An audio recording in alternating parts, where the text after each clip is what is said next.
Hello नमस्कार, मैं हूं जयशांत कुमार और एक बार फिर से अपने यूट्यूब चैनल में आपका स्वागत करता हूं। और आप लोग कैसे हैं? होप करता हूं कि अच्छे होंगे। तो जैसा कि हम लोग पढ़ रहे थे क्लास 11th के आज मतलब बेसिक मैथमेटिक्स पढ़ रहे थे और फर्स्ट लेक्चर हम लोग पढ़ लिए थे। उसमें हम लोग एपी तक कवर कर चुके थे। आज इस लेक्चर में हम लोग जीपी से स्टार्ट करेंगे और पूरे लेक्चर को ख़त्म करेंगे। मतलब कि आज बेसिक मैथ खत्म होगा और नेक्स्ट क्लास में हम लोग वेक्टर पढ़ेंगे क्लास 11 के, और पैरेलली हम लोग क्लास 12 के ही चल रहे हैं, तो क्लास 12 के भी लेक्चर आएगा।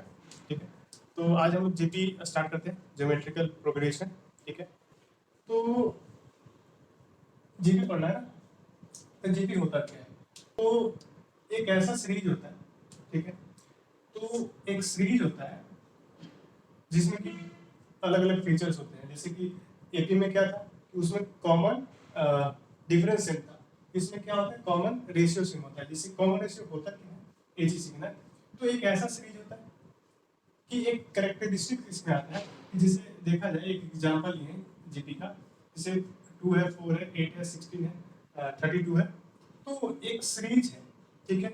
अब देखा जाए कि अगर 4 को 2 से डिवाइड करें तो 2 आ रहा है, फिर 8 को 4 से डिवाइड करें तो 2 आ रहा है, फिर 16 को 8 से डिवाइड करें तो 2 आ रहा है, और 32 को डिवाइड करें 16 से तो भी 2 आ रहा है।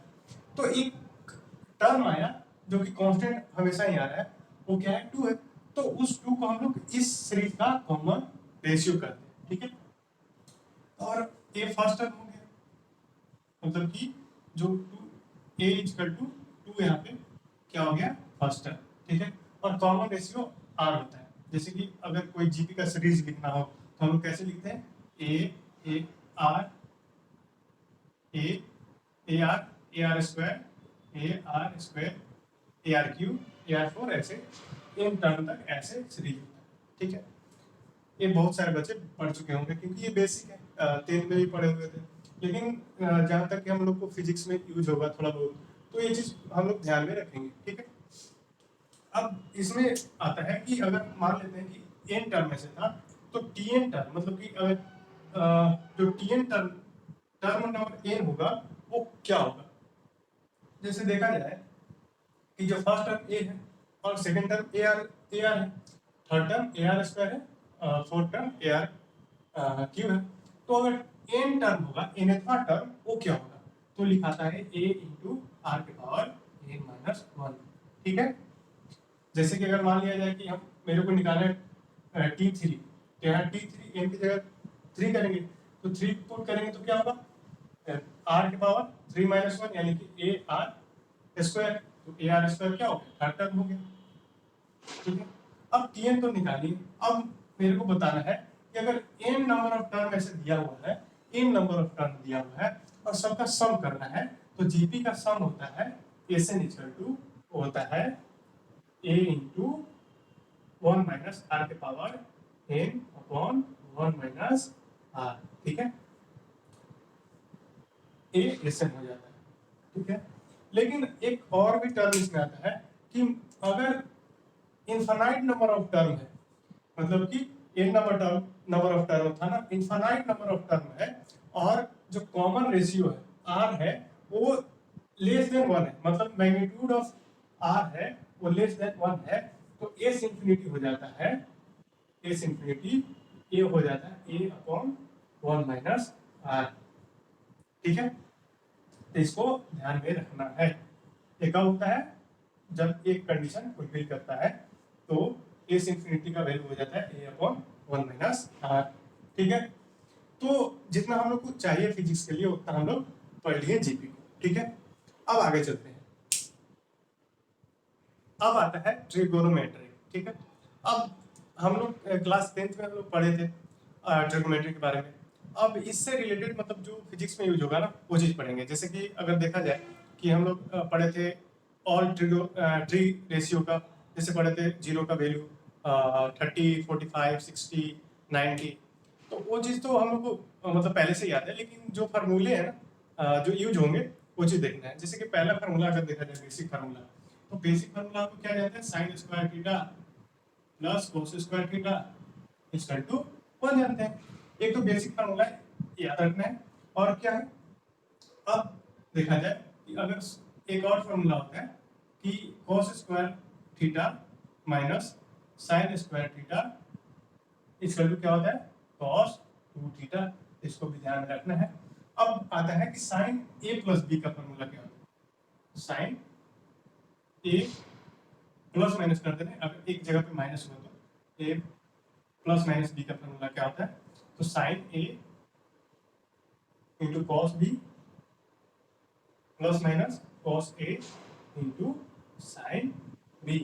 प्लस माइनस का क्या मतलब होगा कि अगर यहाँ पे प्लस होगा, जब प्लस होगा तो यहाँ पे प्लस होगा, अगर माइनस होगा तो माइनस होगा। सिमिलर वे में कि अगर cos of a plus minus b है तो क्या होगा, इसका फॉर्मूला आता है कॉस ए इंटू कॉस बी, यहाँ पे होता है माइनस प्लस साइन ए इंटू कॉस बी। ठीक है, यानी कि जब यहाँ पे प्लस होगा तो यहाँ पे माइनस होगा। अब एक और फॉर्मूला आता है, वो होता है कि tan A plus B, A plus minus B करते हैं, इसका फॉर्मूला क्या होता है, इसका फॉर्मूला होता है tan A plus minus tan B upon 1 minus plus tan A into tan B. ठीक है, तो ये सारे फॉर्मूले ध्यान में रखना है। ठीक है, अब एक और फॉर्मूला जो कि भूल रहे थे, जो कि मोस्ट इंपॉर्टेंट है, जैसे कि हम लोग लिखते हैं टू साइन ए इंटू कॉस बी। ठीक है, sorry, two sine theta into cos theta का वैल्यू का होता है कि हो जाता है साइन 2 थीटा। तो ये जो फॉर्मूला है ना, ये बहुत इंपॉर्टेंट है। ठीक है, ये हर बार मतलब यूज हो जाता है। पहले ही हम लोग जब फर्स्ट चैप्टर स्टार्ट करेंगे ना आफ्टर वेक्टर, तो ये हम लोग को यूज होगा काइनेमेटिक्स में। ठीक है, काइनेमेटिक्स में ये यूज होगा। तो ट्रिग्नोमेट्री का जो इंपॉर्टेंट फॉर्मूला था ना, जो फिजिक्स में हम लोग को यूज होगा अक्सर, तो हम लोग देखेंगे। ठीक है, अब अगले पार्ट पे चलते हैं। अब आता है दो लॉ, जैसे कि एक साइन लॉ है, कोसाइन लॉ है। तो साइन लॉ क्या बताता है, कोसाइन लॉ बताता है कि क्या बताता है। तो एक ट्रायंगल ऐसे है ABC। ठीक, अब ट्रायंगल का एंगल ए है, बी है, सी है। ठीक है, अब जो एंगल ए है उसके जस्ट अपोजिट जो साइड है, उसका जो साइड लेंथ है वो ए है। सिमिलर वे में बी के जो अपोजिट एंगल, बी एंगल के जो अपोजिट साइड है उसका साइड का लेंथ क्या है, बी है। ठीक है, सिमिलर वे में सी बी है, सी के अपोजिट। ठीक है, तो अब क्या बताता है साइन लॉ। साइन लॉ क्या बताता है कि जो sine A upon sine A upon A equal to sine B upon B equal to sine C upon C होता है। ये बताता है क्या, कौन बताता है, ये बताता है साइन लॉ। ठीक है, अब सिमिलर वे में कोसाइन क्या बताता है कि अगर कोई ऐसे ट्रायंगल, एक ट्रायंगल है, अब उसमें क्या बताता है कि अगर किसी एंगल का वैल्यू पता करना है, यानी कि कोसाइन रूल है, यानी कोस आएगा, जैसे कॉस ए आएगा यहाँ पे। ठीक है, जैसे कि मेरे को अगर एंगल कॉस ए निकालना है, कॉस ए तो क्या हो जाता है, इसका जो वैल्यू होता है वो क्या हो जाता है, b square plus c square minus of a square upon 2bc।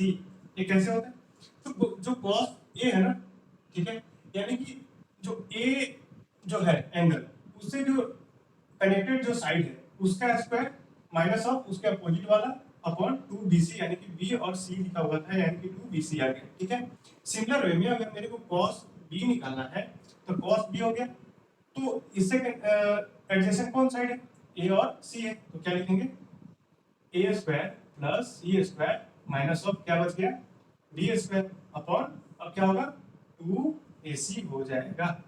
ठीक है, सिमिलर वे में अगर मेरे को cos क्या निकालना है, c निकालना है, यानी कि a जो एंगल है निकालना है, तो कैसे निकालेंगे, तो इसके मतलब जो साइड है उससे कनेक्टेड कौन सा है, b और a है, तो क्या लिखेंगे a square plus b square minus of c square upon 2ab। ठीक है, तो कोसाइन रूल से अगर साइड दिया हुआ हो तो एंगल निकाल सकते हैं, एंगल दिया हो तो साइड, एंगल दिया हो तो साइड निकाल सकते हैं। अगर मान लिया जाए कि यहाँ पे पूरा साइड दे दिया है तो cos c का वैल्यू निकाल लेंगे, cos a का निकाल लेंगे, cos b का निकाल लेंगे। सिमिलर वे में यहाँ से भी हम क्या निकाल सकते हैं, साइड या एंगल निकाल सकते हैं। ठीक है। तो ये जो फॉर्मूले हैं कभी कभार फिजिक्स में यूज हो जाते हैं, ठीक है। तो इन बातों को ध्यान में रखना है, ठीक है। अब आगे चलते हैं। अब आते हैं डिफरेंशिएशन पे, ठीक है। तो डिफरेंशिएशन मैथमेटिक्स में और भी पढ़ाया जाएगा क्लास 12 में जब कैलकुलस स्टार्ट होगा तो, लेकिन हम लोग को जितना जरूरत होगा उतना हम लोग देख लेंगे, ठीक है। और बीच में अगर कभी छूट जाएगा तो हम लोग जब सॉल्यूशन करेंगे ना कोई चीज़ का, जब सोल्व करते रहेंगे और लगेगा मेरे को भी नहीं ये छूट चुका है तो हम बता देंगे, लेकिन जो बेसिक चीज़ है हम लोग देख लेते हैं। जैसे अगर डिफरेंशिएशन किसी कांस्टेंट जैसे 2 4 5 एक कांस्टेंट है, तो किसी कांस्टेंट का डिफरेंशिएशन जब हम लोग करते हैं यानी कि डीवाई बाई डीएक्स करते हैं, ठीक है, तो क्या हो जाता है, जीरो हो जाता है। सिमिलर वे में अगर इसका डीवाई बाई डीएक्स करते हैं एक्स के पावर एन का, तो क्या होता है कि डीवाई बाई डीएक्स जब करते हैं तो क्या होता है कि जो पहला एन पावर है ना वो पहले बाहर आ जाता है, यानी कि एन इंटू अब आ जाता है एक्स के पावर एक कम हो जाता है, यानी कि एन माइनस वन हो जाता है, ठीक है। अब सिमिलर वे में अगर कोई प्रोडक्ट में कोई फंक्शन है, यू एक फंक्शन था और भी एक फंक्शन था, ठीक है, अब दोनों प्रोडक्ट में है, तब इसका डिफरेंशिएशन क्या होता है, तो दो चीज प्रोडक्ट में है तो एक को कांस्टेंट मान करके दूसरे को डिफरेंशिएशन करते हैं और फिर दूसरे को कांस्टेंट मान के पहले को डिफरेंशिएशन करते हैं। यानी कि अगर इसका डिवाइड बाई डीएक्स लिखें तो क्या हो जाएगा, divide by dx equal to हो जाएगा, पहले हम मान लेते हैं कि u कांस्टेंट है तो v को हम लोग डिफरेंशिएट करेंगे u into d v by d x, ठीक है, और फिर प्लस अब किसको मानेंगे कांस्टेंट, v को, तो v कांस्टेंट आ गया और du बाई dx हो जाएगा, ठीक है। सिमिलर वे में अगर कोई फंक्शन दो फंक्शन डिविजिबल में है तो इसका डिफरेंशिएशन क्या होता है, इसका डिफरेंशिएशन होता है d y by d x, ये हो जाता है। अब जो नीचे वाला है ना डिनोमिनेटर उसको हम लोग कांस्टेंट मानते हैं, इसको डिफरेंशिएशन करते हैं, यानी कि v into D you by dx, ठीक है। फिर अब इसको कांस्टेंट मानते हैं और माइनस में लिखते हैं u into d v by d x और v स्क्वायर से डिवाइड कर देते हैं, तो इसका डिफरेंशिएशन आ जाता है u बाई v का, ठीक है। अब एक चैन रूल से आता है, यानी कि दो फंक्शन एक में ही है, जैसे कि f of g of x है, इसका डिफरेंशिएशन कैसे होता है, इसका डिफरेंशिएशन हम लोग करते हैं पहले इस फंक्शन का एक चैन रूल से करते हैं, यानी कि अगर इसका डिफरेंशिएशन मेरे को करना है, इसका डिफरेंशिएशन करना है डिवाइड बाई dx, तो क्या होगा, पहले अंदर वाले के डिफरेंशिएशन करेंगे फिर उसके बाद बाहर वाले टोटल के करेंगे। तो अगर मान लेते हैं कि du बाई, जैसे ऐसे मान लेते हैं कि d of f of g of x अपन इस ऐसे लिखेंगे ना, डिफरेंशिएशन करेंगे तो यही चीज लिखेंगे। अब क्या मान लेते हैं कि एक फंक्शन मान लेते हैं, कैसा, g ऑफ x, ठीक है, यानी कि d of g of x कर लेते हैं और यहाँ पे भी d of g of x, ठीक है। अब एक चीज देखिए कि अगर f ऑफ x पूरा मान लिया जाए, ये क्या हो गया, एक फंक्शन मान लिया जाए f ऑफ z होगा तो इसका भी एक z हो गया, यानी कि अगर ऐसे देखें f of g of x है, ठीक है, अगर gx को हम लोग z मान लें तो क्या हो गया, gx को मान लिए z तो क्या होगा d of f of z upon dz, यानी कि ऐसे लिख सकते हैं d of f of z upon dz into d, अब ये चीज तो बच गया ना कि ये टर्म और ये वाला term d of g of x और dx ऐसे लिख सकते हैं, यानी कि इसको हम लोग कहते हैं प्रोडक्ट चेन रूल से हम लोग डिफरेंशिएशन करते हैं। तो जनरली हम लोग को ये चीज ध्यान में रखना है कि ऐसे लिख सकते हैं,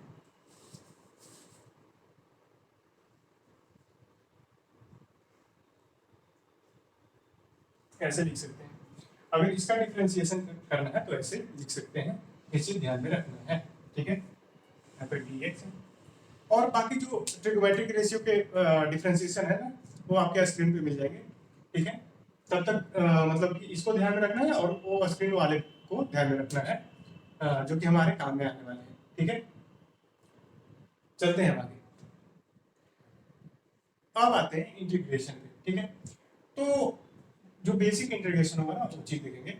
जैसे कि अगर मान लिया जाए कि कोई कांस्टेंट का इंटीग्रेशन है, जीरो का इंटीग्रेशन, 0 × dx, इसका जो वैल्यू हो जाता है वो कोई कांस्टेंट हो जाता है। कांस्टेंट जैसे कि 2, 4, 5 ऐसे कुछ भी हो सकता है, यानी कि जीरो का जब इंटीग्रल करते हैं तो आता है कोई कांस्टेंट। ठीक है, अगर कोई x के power n into D x, जब इसका इंटीग्रेशन करते हैं ना तो क्या आ जाता है, जैसे उसमें डिफरेंशिएशन में क्या था कि एक पावर, पहले पावर बाहर आ जाता है उसके बाद पावर कम हो जाता है। इसमें क्या होता है कि एक पावर ऐड हो जाता है और डिविजिबल में आ जाता है तो जितना ऐड होता है, यानी कि अब इसका वैल्यू होगा x की power n plus of 1 upon n plus 1। ठीक है, लेकिन ये क्या है, एक इनडेफिनिट इंटीग्रेशन है, यानी कि इसका एक कांस्टेंट आ जाता है c। मतलब अगर यहाँ पे देखें कि जीरो भी है तो 0 × dx क्या हो जाएगा, एक कांस्टेंट हो जाएगा, यानी कि c लिख दिए। सही बात है। अब वही 1/x है इंटू dx, इसका इंटीग्रेशन क्या हो जाता है, ln of x log of x plus c। ठीक है, अब e के पावर x इंटू dx है तो इसका वैल्यू आ जाता है e के पावर x, ठीक है, अपॉन प्लस c। अब इसका e के पावर x का डिफरेंशिएशन भी e के पावर x ही होता है। ठीक है, सही बात है। अब sin x का क्या हो जाता है, sin x का हो जाता है minus of cos x plus c, और cos x का plus sin x plus c। ठीक है, तो दो ट्रिग्नोमेट्रिक रेशियो का देखें, बाकी जो हमारे यूजफुल इंटीग्रेशन होगा ना ट्रिग्नोमेट्रिक रेशियो का, तो वो चीज स्क्रीन पर आपको प्रोवाइड कर दिया जाएगा। ठीक है, तब तक इसको बेसिक को ध्यान में रखना है और उसको भी ध्यान में रखना है। ठीक है, अब चलते हैं नेक्स्ट पार्ट में। अब आते हैं मैक्सिमम और मिनिमम वैल्यू पे, मैक्सिमम और मिनिमम। ठीक है, तो कोई फंक्शन का मैक्सिमा कब होगा, मिनिमा कब होगा, वो चीज को देखते हैं। यानी कि अगर मैक्सिमा होना है, ठीक है, जब मैक्सिमा होगा तो तब dy बाई डी एक्स, यानी कि डिफरेंशिएशन उस फंक्शन का विद रिस्पेक्ट टू x क्या होगा, 0 होगा, और मिनिमा भी होगा तो डिफरेंशिएशन का होगा 0 होगा। लेकिन मैक्सिमम कब होगा, यानी कि मैक्सिमम वैल्यू उस फंक्शन का कब होगा और मिनिमम वैल्यू उस फंक्शन का कब होगा। यानी कि अगर देखा जाए कि अगर दोनों केस में क्या है, dy बाई डी एक्स 0 है, dy बाई डी एक्स 0 है, लेकिन dy बाई डी एक्स तो 0 हो गया, लेकिन मैक्सिमा के लिए उसका और डिफरेंशिएशन यानी कि d2 y by d x square negative होना चाहिए, और सिमिलर वे में उसका double differentiation d2y upon D x square यहाँ पे मिनिमा के लिए पॉजिटिव होना चाहिए। ठीक है, जैसे एग्जांपल हम लोग देख सकते हैं, एग्जांपल देख सकते हैं। अगर मान लिया जाए कि एक्स स्क्वायर प्लस क्या है 2x प्लस 1 है। ठीक है, अब इसका मैक्सिमम वैल्यू क्या होगा, ठीक है, मैक्सिमा होगा या मिनिमा होगा। ठीक है, तो पहले हम लोग चेक करते हैं कि इसको डिफरेंशिएशन एक बार करते हैं। अगर मान लेते हैं कि फंक्शन y है, y बराबर x square plus 2x plus 1 है। अब इसका फर्स्ट डिफरेंशिएशन करेंगे कि मैक्सिमम कहाँ पे आ रहा है, मैक्सिमा या मिनिमा कहाँ पे आ रहा है। फर्स्ट डिफरेंशिएशन से क्या पता चलता है कि मैक्सिमा और मिनिमा कहाँ पे आ रहा है, क्योंकि दोनों केस में क्या होगा, 0 होगा, dy बाई डी एक्स। तो यहाँ पे dy बाई डी एक्स लिख देते हैं, dy बाई डी एक्स। तो अब x का जो एक्स स्क्वायर का डिफरेंशिएशन क्या होता है, तो हम लोग क्या बताते हैं कि अगर डिफरेंशिएशन होता है तो जो पावर होता है वो बाहर आता है और एक पावर कम हो जाता है। तो यहाँ पे क्या होगा, 2 बाहर आएगा और एक पावर कम होगा तो क्या होगा, 2 इंटू एक्स होगा। सिमिलर वे में अब x का पावर क्या है, 1 है, तो x का पावर 1 है तो 1 बाहर में आएगा, यानी कि 2 इंटू 1 1 हो, 2 इंटू 1 2 हो गया, और x का पावर क्या था, 1 था, और एक और घट गया तो x का पावर 0 0, x का पावर 0 यानी कि 1, यानी कि यहाँ पे हो गया 2। और जो कांस्टेंट का डिफरेंशिएशन क्या होता है, 0 होता है, यानी कि 0। अब यहाँ पे क्या आ गया, अब वैल्यू इसके बराबर हम 0 करेंगे ना, यहाँ पे 0 हो गया, dy बाई डी एक्स 0, यानी कि इसका वैल्यू 0। यानी कि अगर यहाँ से निकालें वैल्यू तो x इक्वल टू क्या होगा, x इक्वल टू होगा -1।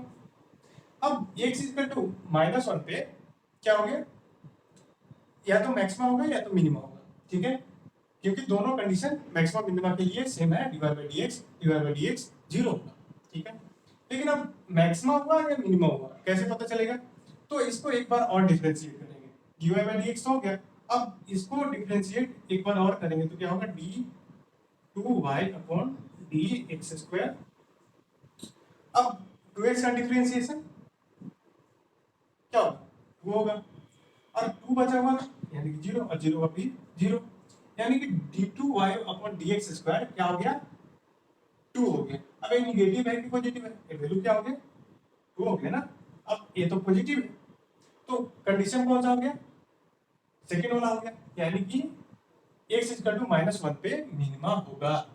ठीक है, जैसे कि अगर ग्राफ भी देखा जाए ना, तो ग्राफ कैसा होता है, जो इस इक्वेशन का ग्राफ क्या होगा, ऐसे कुछ होगा, 2 रूट आएंगे और ऐसे कुछ होगा, क्योंकि ये पॉजिटिव होता है तो अपवर्ड पैराबोला होता है, और 2 रूट आते हैं जो कि ऐसे रूट आएगा। अब हो सकता है कि इमेजिनरी भी हो सकता है, यहाँ पे चेक कर लेंगे, b² - 4ac अगर पॉजिटिव हुआ तो रूट आएंगे, तो b² क्या हो गया, b² 4 हो गया, 4 माइनस ऑफ 4ac यानी कि 4, यानी कि d जो है वो 0 हो रहा है, d क्या हो रहा है, 0 हो रहा है। ठीक है, तो d 0 हो गया, यानी कि रूट क्या होगा, क्या होगा, सिमिलर होगा, सेम होगा ना, इसका वैल्यू क्या हो गया, x+1 का होल स्क्वायर ना, इसका रूट 2 आएगा, एक आएगा -1, दूसरा भी -1 आएगा, यानी कि सेम रूट आ गया। ठीक है, तो हम लोग मैक्सिमा और मिनिमा देख लिए। मैक्सिमा कब निकालते हैं, मिनिमा मतलब कैसे निकालते हैं, मैक्सिमा कैसे चेक करते हैं, मिनिमा कैसे चेक करते हैं, तो डबल डिफरेंशिएशन से मैक्सिमा मिनिमा चेक करते हैं। दूसरा से जो पहला है सिंगल डिफरेंशिएशन, उससे क्या चेक होता है कि कहाँ पे हमारा वैल्यू मैक्सिमा मिनिमा है, लेकिन मैक्सिमा है या मिनिमा है वो चेक करेंगे हम लोग डबल डिफरेंशिएशन से। तो इस बात को ध्यान में रखना है। ठीक है, अब एक मेन पॉइंट छूट गया था, वो मेरे को बताना था ट्रिग्नोमेट्री में, लेकिन अभी बता दे रहे हैं उसको, उसमें ही इंक्लूड कर लीजिएगा। ठीक है, अब वो क्या था,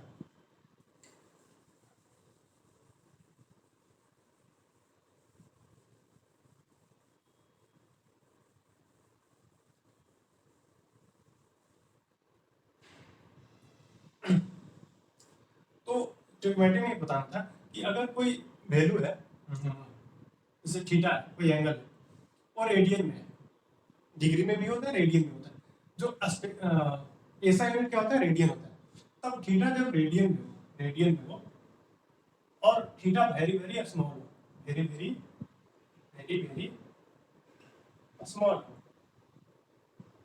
ठीक है, तो साइन थीटा का वैल्यू, साइन थीटा का वैल्यू क्या हो जाता है, साइन थीटा इक्वल टू हो जाता है टेन थीटा, और वो थीटा के बराबर हो जाता है। ठीक है, और कॉस थीटा हो जाता है 1 के बराबर।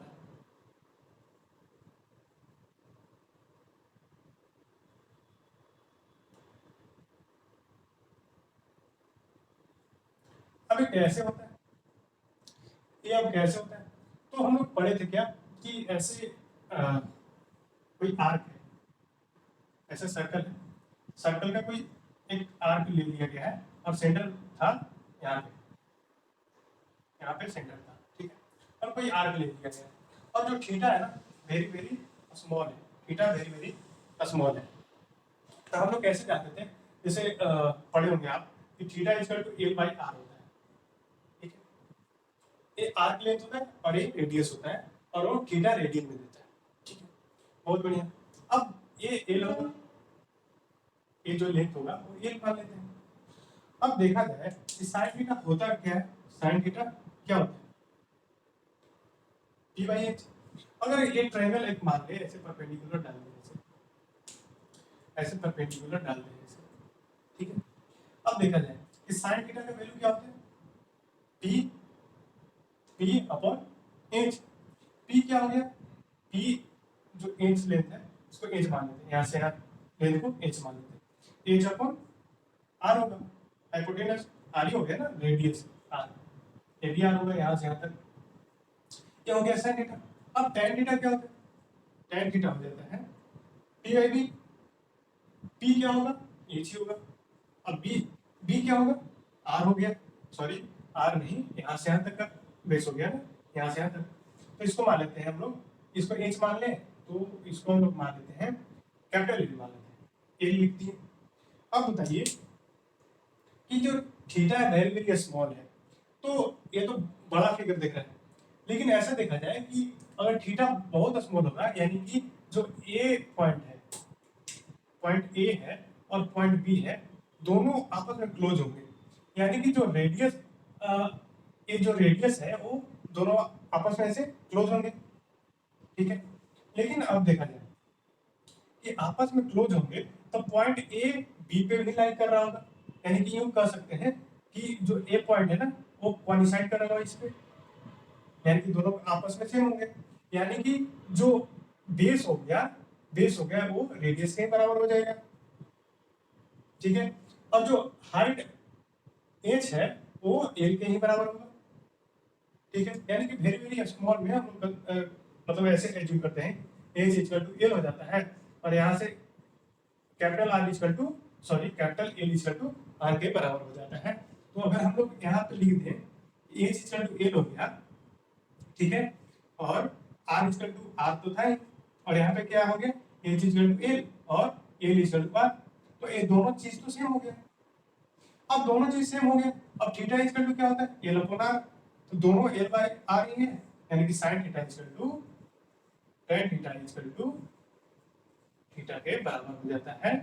ये कब होता है जब थीटा रेडियन में होता है, तो और थीटा बहुत बहुत छोटा होना चाहिए, छोटा होगा तभी ये कोइंसाइड करेगा, यानी कि ये जो पॉइंट है इस पे कोइंसाइड करेगा, और एल कैपिटल एल आर के बराबर हो जाएगा, और एल जो है ये आर की लेंथ है वो ये हाइट के बराबर हो जाएगा, ठीक है। तो ये तभी होगा, ठीक है। होप करते हैं कि समझ में आया होगा, और ना भी समझ में आया होगा तो एक बार कमेंट में बता देना है कि मतलब कहाँ पे दिक्कत हुआ, और बाकी होल चैप्टर में बताते रहना है कि कहाँ पे दिक्कत हो रहा है, ठीक है। तो मिलते हैं अगले वीडियो में, और अगला वीडियो होगा वेक्टर पे, ठीक है। तो थैंक यू, मिलते हैं फिर।